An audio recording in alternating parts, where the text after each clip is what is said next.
My panelists will introduce themselves and give you their industry credibility, starting directly to my left.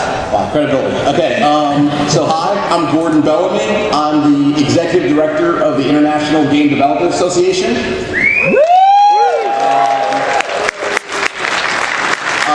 Also a dev.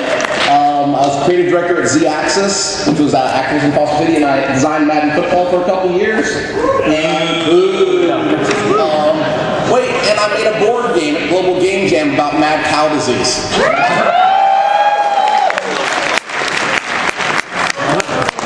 Hello. Is this working? No. I'll talk louder. Hello. I am Greg Portfry Yertager. Is one of the other mics down at the end maybe on? What? Is this one? Yeah, I already have it. I'll have two. I've been in the industry for 13 years. I'm in test, and I currently work for Microsoft. And my day-to-day deals with working with developers and production and reading design documents and critiquing game design and giving input and feedback. So what you guys are going to bring up is what I do all day. So, no pressure. My name is Jeff. I'm with Penny Arcade. I've been in the industry 18 years. Yeah. Child star. No. My credibility lies in the origin story of this panel.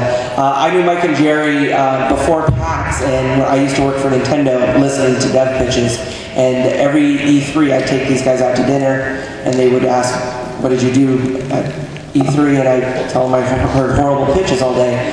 And then as we consumed more and more beverages, they would start pitching me their game ideas, and it turned into a lot of fun. So when they had the first PAX, they said, we want to turn this into a panel. So that's what this is. So here are the rules. We're going to crush your dreams and make you cry.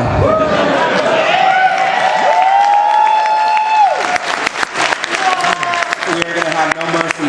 We are American Idol, and all of us are Simon. So please don't pitch the idea that you really want to make. First of all, you're in a public forum. So steal these ideas if they're great. Make them your own games, because they lost their ownership. The other thing is, the first round is very quick. Just give us your quick 30 seconds. We might ask one or two quick questions, but we're not looking for your game design knowledge. We will give you a quick yes or no. Once you hear a yes or no, go sit down. At a half hour, I'm going to cut off the line, we're done. Everyone that got a yes will then come back to the mics. We'll ask you a few more questions, see if you had anything more than just the title.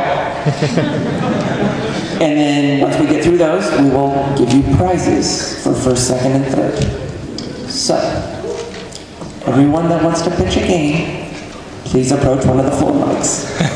Good luck, man. I want to know. Every year, they just That's really funny. your chance for performance arts.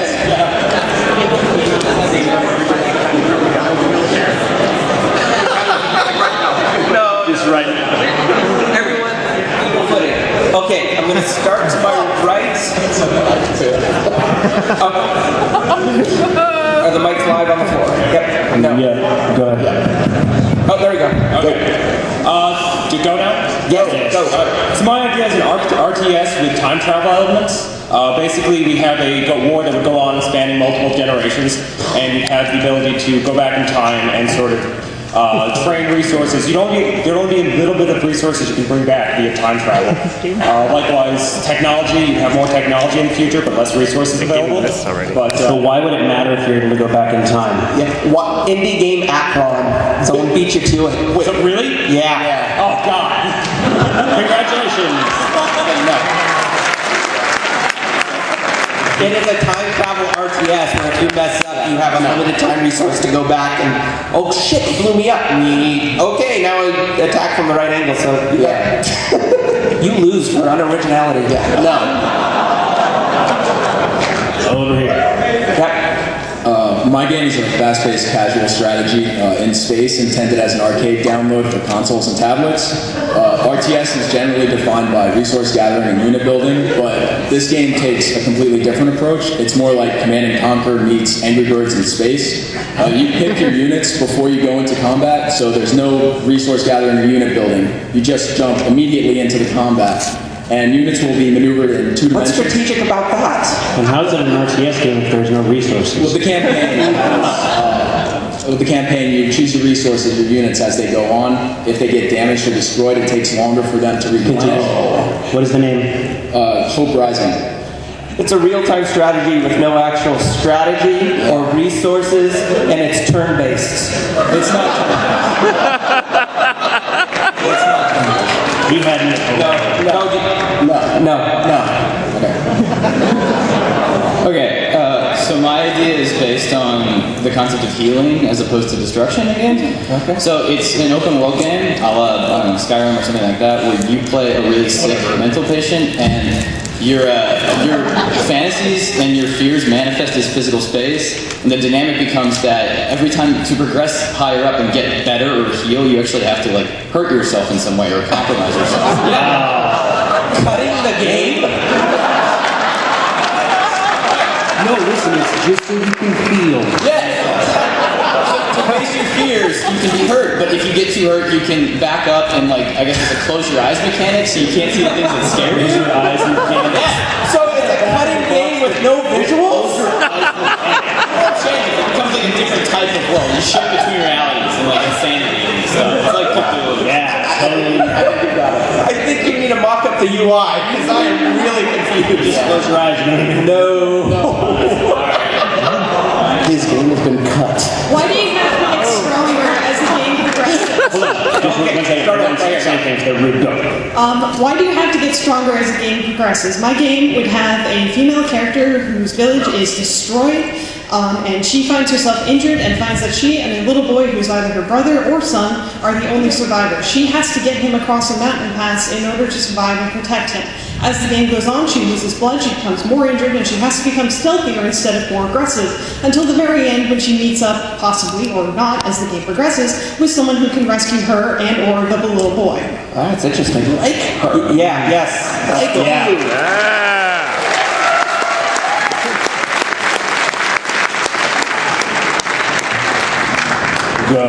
Hey, so I don't know about you guys, but I'm a little tired with current gen shooters. Like, I love shooters, I really do, but I'm tired of iron sights and hiding behind cover and all of that.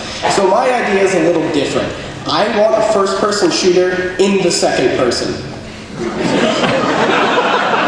Alright, you play as a cop monk who's lost his eyesight, but has gained psychic abilities. Hold on. Gains psychic abilities and can see through only the eyes of other people.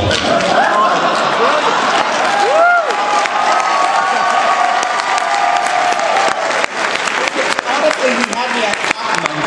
Yeah, okay. So soon it'll train people that once you get better to see yourself. So you're good. Next round. Yes, we'll talk to you more later.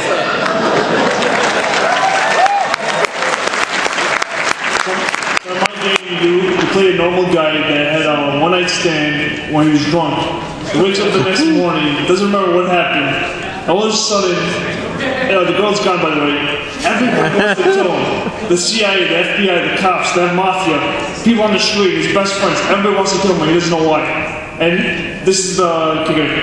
The title is "I Screwed the President's Wife." You just gave away the So, what's gameplay like? It's an RPG, and you have to join this group that hates the president, and they want to put him away. And it's kind of like a massacre where it's like surgery. So, in most games, what the protagonists, you want to empathize with the protagonist? He doesn't hate the president. And he hates these people, but if you screwed the president's wife, don't you kind of deserve to have all of those forces after you? No. Thank you. Now the prequel. so I propose a business simulation set in a fantasy environment in which you supply the adventurers in different towns with things that they need. So if it's a rogue encampment, you're going to start supplying those little magic Potion merchants? potion, blacksmith, magic, depending on where you are, and depending on what's needed in the environment. More demons, you sell more demon-based weapons. Wait, I have a question. Why does your game matter?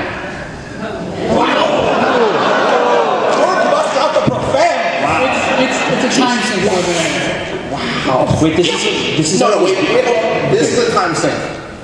We're right, but I'm looking at this is already a game mode. Okay. Yeah, it's see? Ooh, that's not good. No. Good idea.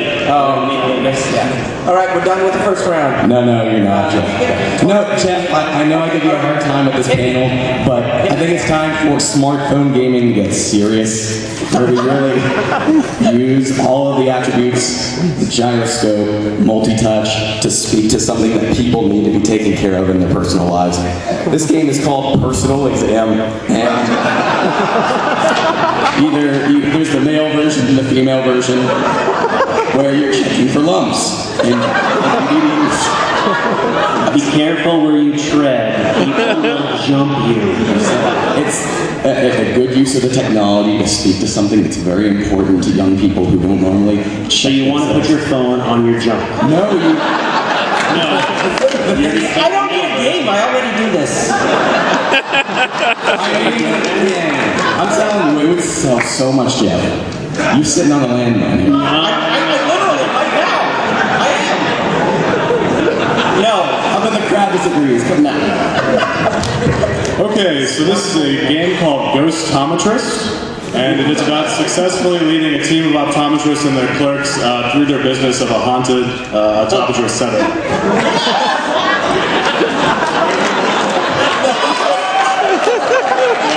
Okay, I mean, you had me at the title.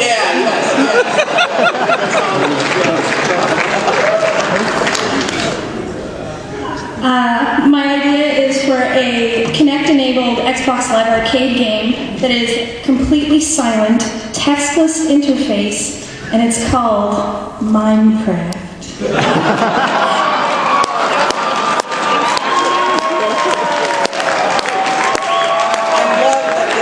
Becomes your personal platform for performance songs. That's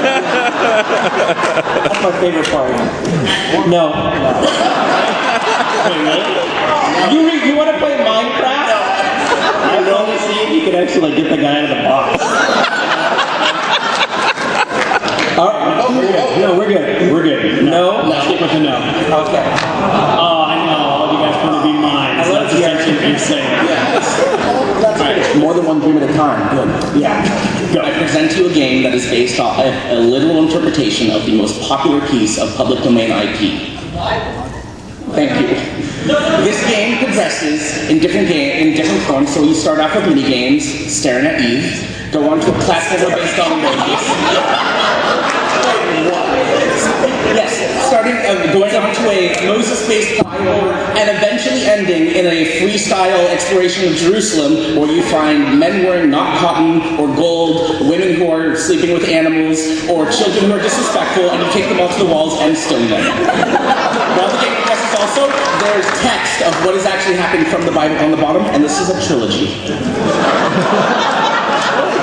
This is based on the Book of Mormon.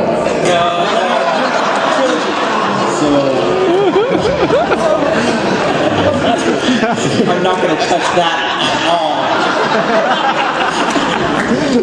Oddly, I'm not afraid to talk about staring at even stoning people. Hold on, it's a trilogy? Did you find a New Testament? The Torah, the New Testament, and the Quran. Oh, Jesus.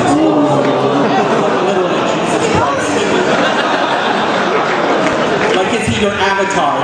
It is all literal interpretation, no interpretation. I'm going to say no just to keep everyone in this building safe. We always get that trick when we're going to get struck by lightning, and this is the one. I'm not touching. I say yes, but you're... Okay, we're going to follow up Gordon's going to go into some great questions. So wait, so is he going around too? Yeah.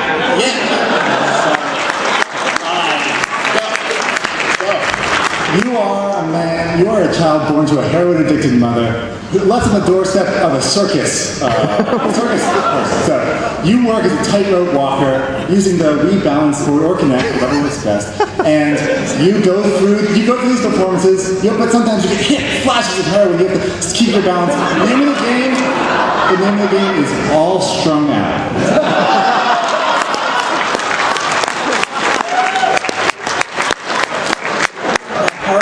Baby circus sin. No. All strong. Just no. Man, no. We want the Bible thing, like. No. I like it. All right, no. All right, no. All right, over here. A side-scrolling puzzle platformer where you are investigating or traveling down a underground facility and you start receiving help from a mysterious stranger who you find out is your future self. And so, as you go further down, you get flung backwards and forwards through time and have to team up with your past and future self to solve puzzles and hopefully get to the bottom of the facility and the bottom of this mystery. I think it'd be really funny if you get pissed at the AI. You're such a fucking idiot! It would, in the future. Your past self would be what you did when you played. Right. Well, I guess your game's been made. With Backlash? What? I don't know. I hear Backlash. I'm curious. I want to know more. Yeah, they do single multiplayer. Yeah. Yes. We hire Tim Schafer. That's your game pitch? Solid.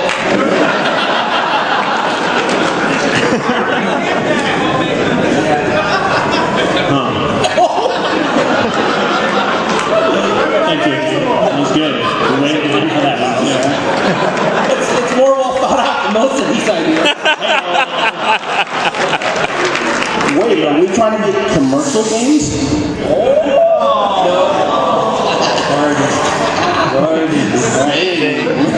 Oh, he's rich. It's fine. Let's go. Because all of these people paid for the game. Whoa, that was hell. Okay, alright, what you got? Ruin is an action RPG following the life of a liberated child soldier and his involvement in the reconstruction of the first safe settlement following some kind of prosaic apocalyptic scenario. Or whatever. Your choices throughout the game affect both the character of the civilization you're helping sort of safeguard, as well as your own mental health outcomes and how you deal with the trauma in your own life. Okay, so the theme I'm seeing are people that are fucked up in the head. No, it's mental health and time travel. Mental health time travel. SATs. That's interesting. Yeah. No. No, I'm saying no to that, but I'm saying yes to mental health and time travel. Yeah. Okay, but no to that. No. Well, it's a video set in a zany, fast-paced city of constant motion, and you're a character. Is the name of the city Constant Motion? Yeah, but it can be. He's pitched publishing before. Whatever you want. Okay, gotcha. Go, constant motion. The character is a character who has a extremely large amount of bad luck, and he needs to go around and distribute it to other people before he's killed by a sewer explosion or a meteor or hit by a car. And but couldn't any of those things happen at any time? So He's got really bad luck. Once you get rid of the luck, less bad things are happening, and you have to dodge. So following that, you would be dead It's like earlier. reverse. Yeah, you would be dead earlier if you didn't distribute the luck. But you still start with really a lot of bad luck. A lot. I say yes. Yeah. Questions for the second round. Shopping for it. I love it. Yeah, that's it. Yeah, we start asking questions up here. That usually is good. All right, so I'm thinking of a game where you play an auto mechanic in a dystopian near future, and you're pulled into a conspiracy through your work. This would, of course, be called a Spanner Darkly.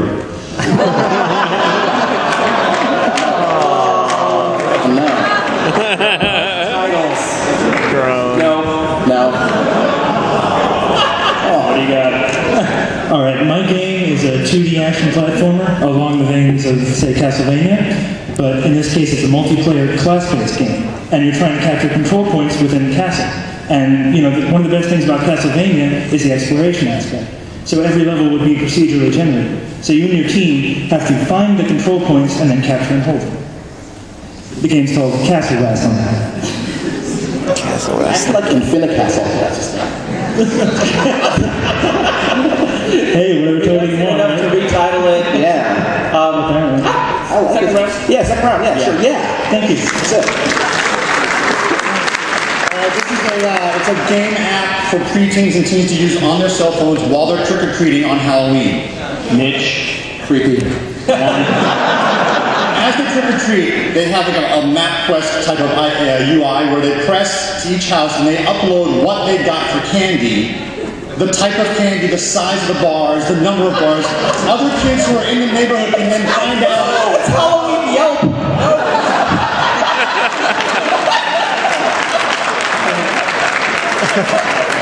I think someone beat you to punch.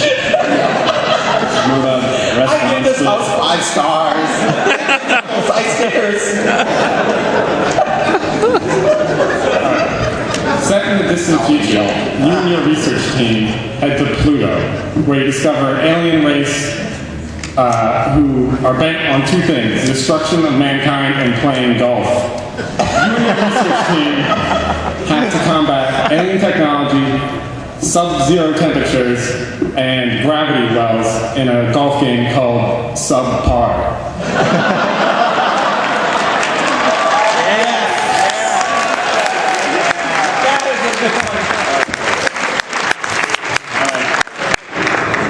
It's a dating sim. Where you play either a vampire, a mummy, a werewolf, or an alien, or an angel. Or pirate, or something else that people like to fight. Or ninja. So, as you go after the girl of your dreams, when you get nervous or things happen to you, your bloodlust meter rises. And when it reaches a high point, you have to go on a rampage, running away from the people who are trying to kill you, while trying to chase someone down to consume them. So it's part dating sim, part chasing fighting game. So you're playing a monster. You're playing the monster looking for love, and not the girl who's attracted to the monster. No. No, we're trying to get the girl to be attracted to the monster. Yeah. But we don't want to know that he's a monster.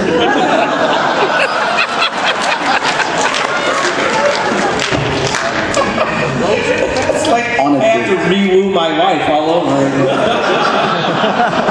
She actually sort of lost me at Sim. What do you got? I vote possibly. I'm okay with it. Okay. All right. What do you got?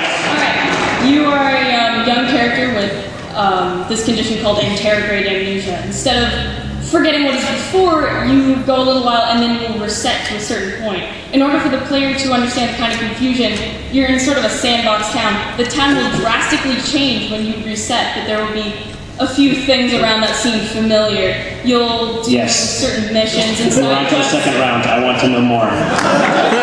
Sit. Yes, sit. You're good. Second round. I want to know more. So I was thinking of an iPhone game in the vein of flight control, and the premise is Pele, the Hawaiian volcano god, is upset from some event, and it's a top-down kind of strategy in flight control where like lava's coming to the city, and you have to use helicopters to kind of rescue the people and stop the spread of lava. Yeah, and there's like things like helicopter powers, just to give you an idea. It's like, for instance, you can like that movie Volcano, you can bring a helicopter and put a wall to slow the flow of lava. I will stop you here. Here's why. That's a game you should actually make. You shouldn't do it. I'm gonna say no to that. No, I'm gonna say no because that's actually like a game. No. Second round. Sometimes we actually pay attention to credible game ideas. It's not often, but occasionally. I'm gonna discourage it. No. So that's a good idea. Don't tell me it's a good. I'm the judge. I tell you it's a good idea. That's the rules. Yes, second round. It's a side-scrolling platformer or level builder for mobile and online called Super Ogre Drive. Players can either build small rooms in a castle that players would have to go through, or they can play as an ogre invading the castle, which consists of 5 or more rooms that other players have built. It's social because they can share these rooms and levels with their friends, and they can compete online for which levels are the best. Players can vote on which rooms they liked or didn't like, and in the end there's this... I love the fact he's got a mechanic in there to judge the user-created content already. Collective, PlayStation, you build the castle and you set the traps. What am I thinking? Kagero's Deception. PlayStation, it was an older game where you set traps. Kagero. That one. Yeah, it exists. Okay, so I'm sweet game. I'm undecided. I think it's solid, but I think there's been variations of it before. It sounds like marketing. Throw down? Yes. No. Yes, no. Jeff, go. I'm ambivalent. No. Oh, wow. I guess you just stand there still?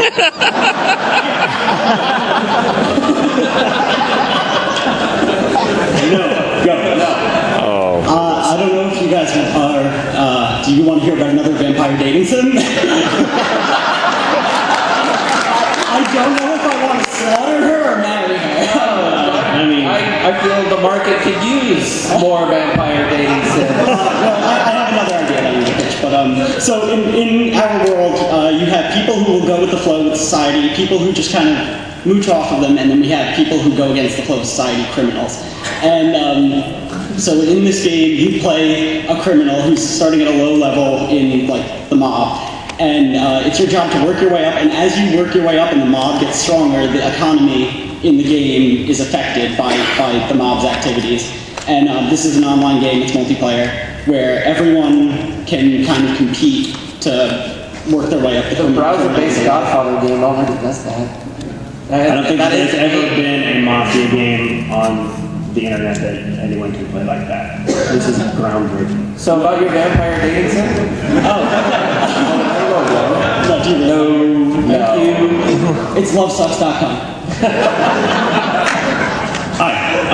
So I was thinking about a social game for mobile where players are able to create virtual battle bots, and then the way it works is either you compete with bots that you've pre-created, or you go into tournaments where you get a random bundle of parts and you have to build things on the fly. And I want to know more. Yeah. He wants more bots. Okay. All right. Oh, thank you. Yes. Sometimes we give you shit. Sometimes you just go to the next round. All right, this game is called Just the Tip 2. Nice! Woo! I remember you. No, actually I'm a friend of the... Set up the premise. All right, so Just the Tip 2, a deeper experience. Just the base. It is a micro game setup of games. For example, you are a chemist, and you have a vat of acid that you need to neutralize. You have a whole bunch of unmarked containers in front of you, and you need to insert just the base. Okay. So I have the follow-up where you're a worker who takes the fall for a coworker who really messed up. You get the shaft.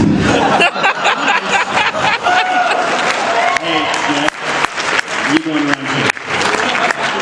You go on round two. Thank you. Like, that was the very first PAX East when we were pitched Just the Tip. Yeah, I remember that. And I've been thinking about that one-liner since that moment. Okay, it's a third-person game on infinite landscape where you're running and it's based on high-speed attack, and it's all melee weapons. Coming towards you are creatures, and you have to defeat them in a certain order because each level is one song. Each song has multiple tiers. Each tier, you start off with a drum. You have to destroy monsters in a tempo and avoid them, the ones that you don't want to hit that will ruin your tempo. And then you go on to the next instrument. And then you continually move along the level with each instrument until the end of the level where you're surrounded and you stand still and have to spin around and defeat the monsters to the tempo of the song you created through that level. Why are you spinning around? It's like Dance Dance Resident Evil. Is that the title? No, Then you're getting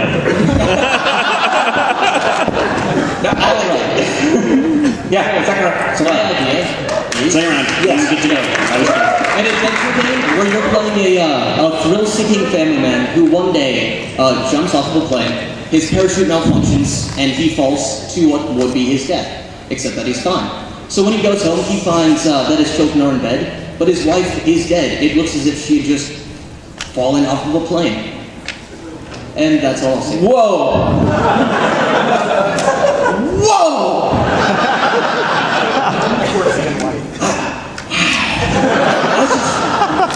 No, I mean it's cool, but like, what's the gameplay like? Then you get home and like, hey, sorry, mom told him to play. Really.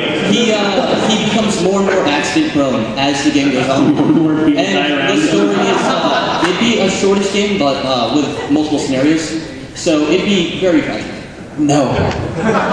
Okay. One more in each line and that's it. I'm sorry. Oh, nope. We're done. You, and that's it. Everyone, I'm sorry. Next year. Alright, so my game follows giveaway child who always gets blamed for parts that he doesn't commit. So the popular kids go around and they're gassy kids. Yeah, right? And that sucks. They blame this fat kid for all the struggles. Then one day a transfer student comes in and he falls in love with her. Then he gets blamed for a fart and she's disgusted in him. The previous guy is like he dies but someone else dies, and that's when you don't fart, the other guy farts. This whole switching personas. No. Is it connected? So he goes home and he eats a pita with some... Okay, now we're All right. Okay, so you play the keeper of this perfect world. It's like Keeper of Eden. And your job is to suppress this evil force called the Well of Darkness, which is the source of all like bad things in your world. And throughout the years, it's started to the work of suppressing it has been seeping into your mind, and you've become corrupted. So like horrible creatures are appearing, and you have to like get rid of them, but you're your own worst enemy. So your choice is, do you use your powers and to fight them, but simultaneously make the world stronger, or do you cut out your powers to make the enemies weaker? Wait, 1 second. I'm bored. Gordon's so mean! So mean. He's not mean, he's sassy. So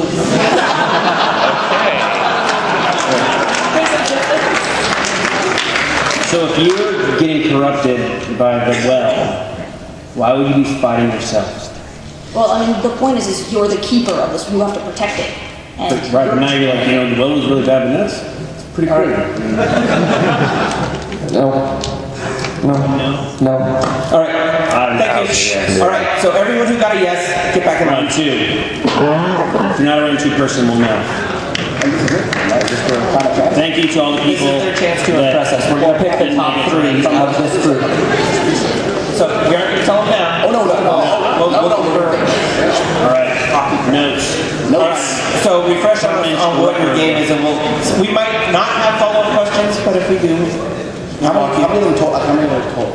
Yes, there's everybody up there that made it the second round. So it's 12. 14-ish. All right, go ahead. So my proposal was based around the idea of why do you have to become stronger as the game progresses. We've all played games where you are super strong at the beginning, lose your powers, and then become a god by the end. So I wanted to explore a game that not only reversed that and become weaker as the game goes on, literally weaker, not just, oh, well, you have different powers than you had at the beginning, but also to look at women in video games. Instead of, just a pair of, what's bouncing around the stage, I'd like to see a woman who's actually a woman and isn't, hyper-feminized. I'm going to get a little serious for you. 2 questions. One is, are you worried about the stereotype of portraying, because your character, your avatar is getting progressively weaker. And I don't think you want to promote the female sex as being a weaker sex. That's already, or is it strength through the weakness? It's strength through the weakness. Like I said, as the game progresses, she has to become stealthier. She has to solve the puzzles and defeat the enemies in different ways. So she's carrying along this little boy. As the game progresses, she becomes so weak that she can't, jump across a chasm with him on her back. So she has to devise a way to get him across, even though she can't get across. You answered my second one, which is the fact that you're not empowering the character, which is what most game players want to see, but it sounds like your level design is going to compensate for the reduced power by providing creative alternatives to solve the problems. Exactly. It's incredibly, it's a tough level design. Your designer must come from a AAA team, otherwise I would not trust this game. But I like the concept. It's like Lone Wolf and Cub with other elements that are different.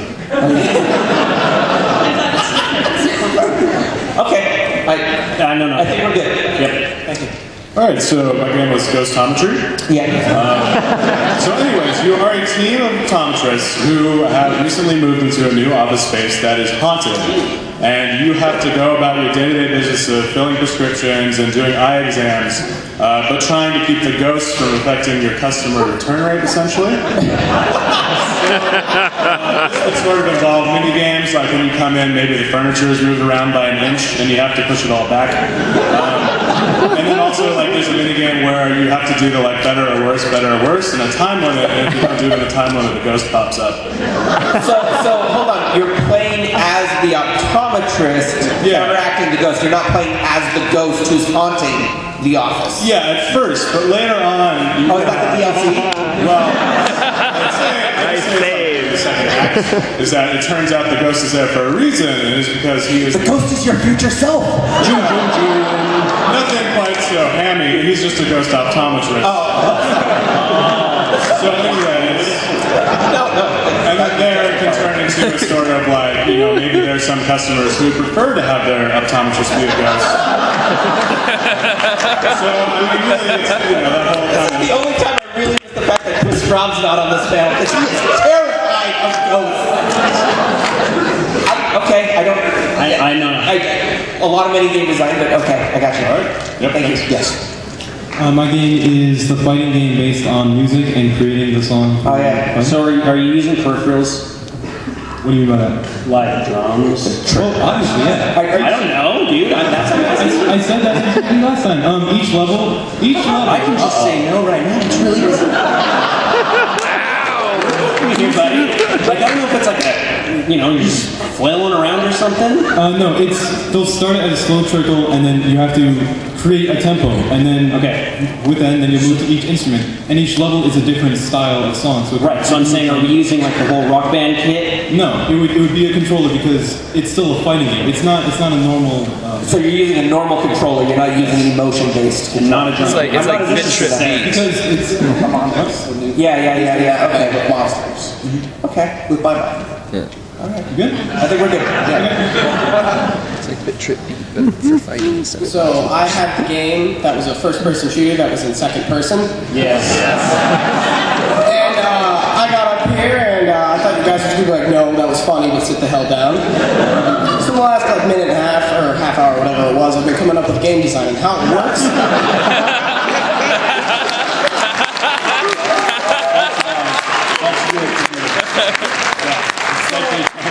So the game is called Spray and Pray.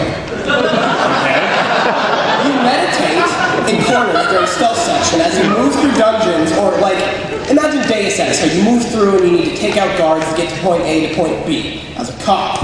All right? I don't In care second person. Yes. Okay. As you meditate, you can see through the eyes of all the people in the building while switching, kind of like when you're dead during a first-person shooting. But I need to incorporate things from general FPSs, so there will be gun attachments like a cane to get through. If you can take over any person, why can't you just take over the guy at the end and win the level? You can't. No, you're only looking through. through. Don't take people over. You see through their eyes while meditating. Right. So what's gameplay like? Because you're not playing. You're watching other people play. No. What happens is you meditate to see other people play, and what happens is when you're not playing, you meditate to watch other people play. No, did you see? Do you play segments? Watch me play them. When you're not meditating, you're making noises to make people move around so you can see down different hallways. And then when you get out, you spray. This is a great idea. You spray and pray because you're not allowed to shoot while praying. Yeah. It's like clairvoyance and So you wear tap shoes to kind of get people over, and then you'll stop and you'll get up and just shoot randomly, and then you pray and look down, and if you're bleeding, It's good. you're good. But if not, you pop back up and keep going. Yeah.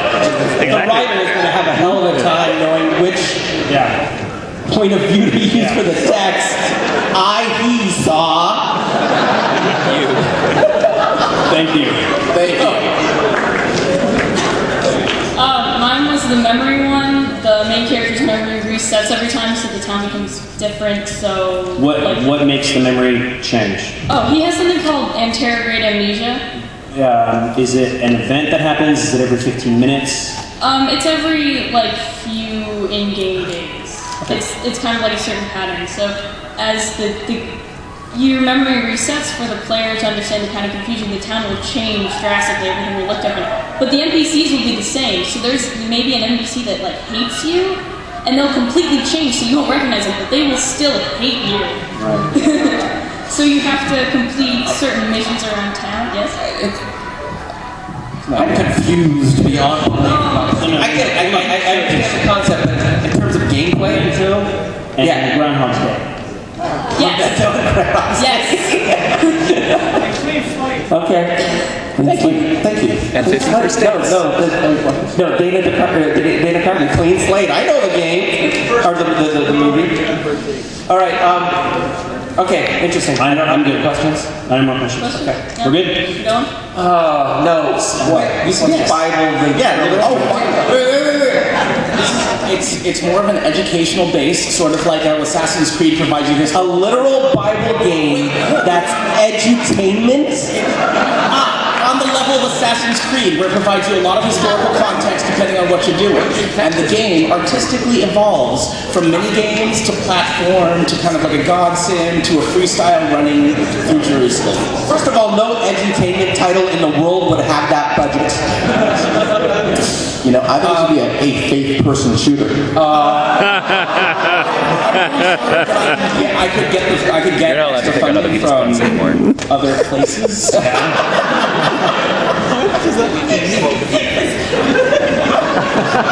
Got this underground network of angel funding.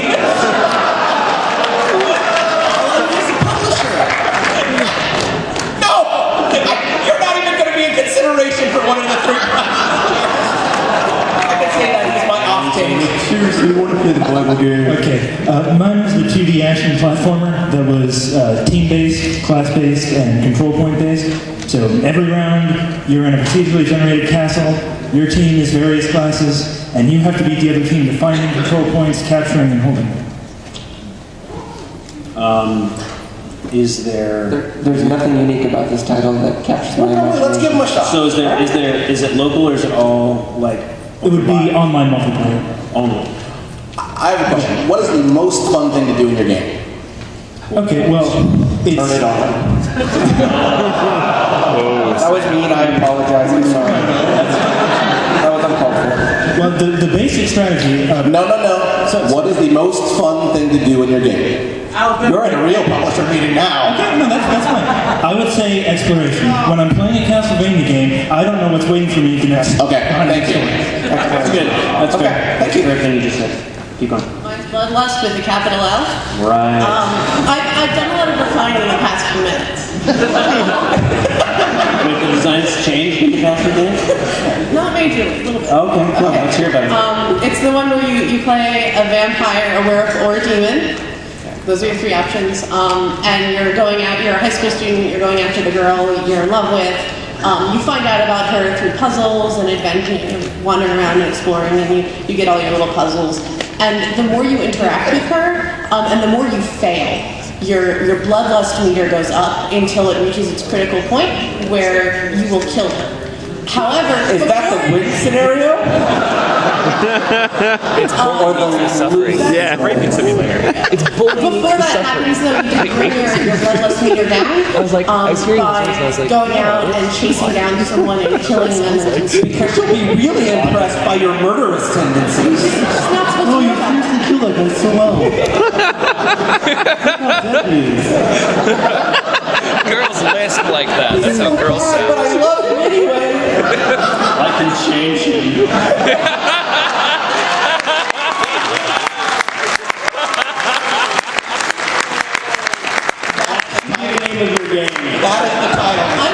The title's up for, I appreciate that you're so flexible with this imaginary development. Okay, thank you. Thank you very much. Mine was the game about this extremely unlucky man who lives in constant motion. Right. And he has to distribute his luck, either as good luck or bad luck, to certain people to get rid of his luck before he dies. So here's my problem. Yes. Is that when you start the game, you have the worst luck ever. Yeah. Yes. So you would die right away, or you would be surrounded by horrible things all the time. even when you're coming up to trying to dispense of the bad luck? So the beginning of the game is just dodging meteors and cars and explosions. Okay. Ironically, you're trying to get rid of the luck. And So say a guy's trying to stab you, give him bad luck before he gets to you, and he'll be hit by a How do you give someone bad luck? Your character magic, he just kind of goes, good luck. That's your game. Why does he just... It's fun. He just does stuff. It's like a connect game. This is the motion. It's only a 7-minute every time. And... Someone send in front of their connect.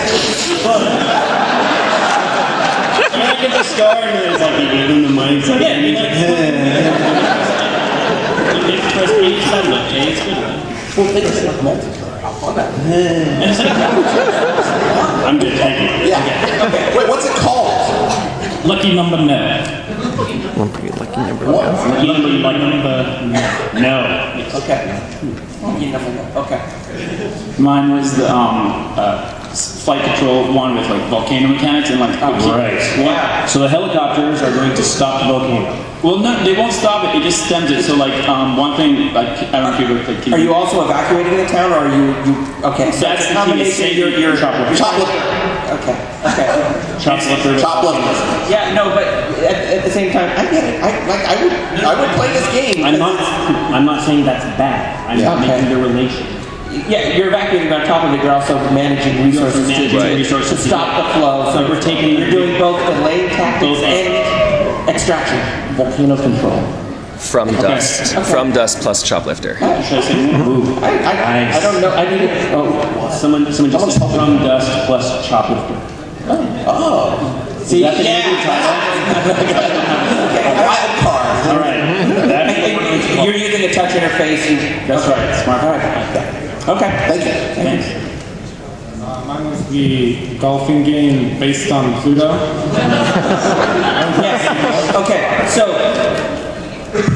all your combat is solved through your golf. You're saving the human race because these aliens challenge you to 18 holes of golf, and your only chance to save the human race is by beating one. Okay. So is there variations of golf besides, of course, Pluto's gravity?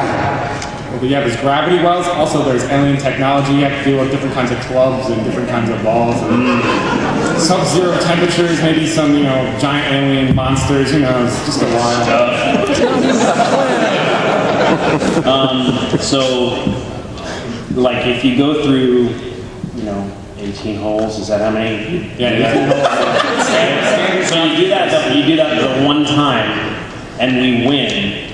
The game's over. Like, we're like, hey, you guys won. It's just like which anymore. Because you can have different, other sides of Pluto's, the dark side of Pluto. Pluto's a sphere. You can procedurally generate those traps really easily. Yeah, snowstorm Pluto. It's kind of indie too, because Pluto's not a planet. So what's... Ouch. So, I'm good. Okay. No, yeah, we have a good set. All right. Mine was the side-scrolling puzzle platformer with stable time loops. You're traveling down, you are walking outside and you fall into a facility and you have no way up, but you have plenty of ways down. And so you travel down this facility, usually using destructive methods to break through things and travel further down. And you start receiving help from what turns out to be your future self. Because as you go down, you don't have control over it. You just end up being back or forward in time, and so you end up changing. This is that game, the one. Okay, everyone. The Japanese guy made the game where you finish it and you have to iterate. Japanese guy made the game. Narrow it down there. No. It has like the 11 levels. We have to go up the stairs and go up the stairs and go. Yeah. Final Fantasy. I think I played that. I played that game. It wouldn't be like that. Okay, so you're following you're going down in this underground place. Yeah. And you run into you from the future. You don't necessarily. Is that correct? Yes. Why are you back where you were? Why would your future self go back? Well, it's the whole point is it's about stable time loops. You see your future. So your future you knows about the time loops. Yeah, you're trying to go back. No, dude, dig over here. Well, like for most of the puzzles, it's not too far into the future. No, like What if you just did everything right the first time? No, but you have to remember what you did. They open as you travel down, you'll have the ability. This game exists. I totally get. No, it doesn't. I get in the it. game, it's like a black and white game. No. You have to do it again and again and again, and you go further because you have to set the traps off, and then you do it again. And you set the traps with just to defend. Yeah, so the game exists. Just No, it does. Game jam. With that one, you get to decide when you start the loop over. With this one, you're just traveling down the facility. So you're taking more control away from the player to make it more fun? Yes. Thanks. Thank you. So That was cool. I liked battle mod the real creation. one. What are you saying? So Right. Okay. Go ahead. So basically, you've got a few different modes. So you can do online tournaments. It's all social on your mobile. So everything is going to be, you're going to be choosing an AI to build your robot around. And after you submit the robot, whether it's been pre-created or it's from a random assortment of parts that was dumped into the arena for the tournament, it goes off and determines whether or not that you win the game. So there's different weaknesses and strengths based on You how get to see the fights or participate in them? Well, Or is it just like, here's robot, do some math, and then you win? Well, the problem with that is that you can either go two ways. If it's going to be mobile and very social, then most of it will probably have to be predetermined. But since they're mobile, you can do things like near-field communication. So let's say you pair the phones up, and then you would even be able to slowly control them, maybe tapping on each piece that you put onto the robot. Is it possible? Is it possible to have it where we can have more phones together, and we can bring all of our robots together to make a bigger robot?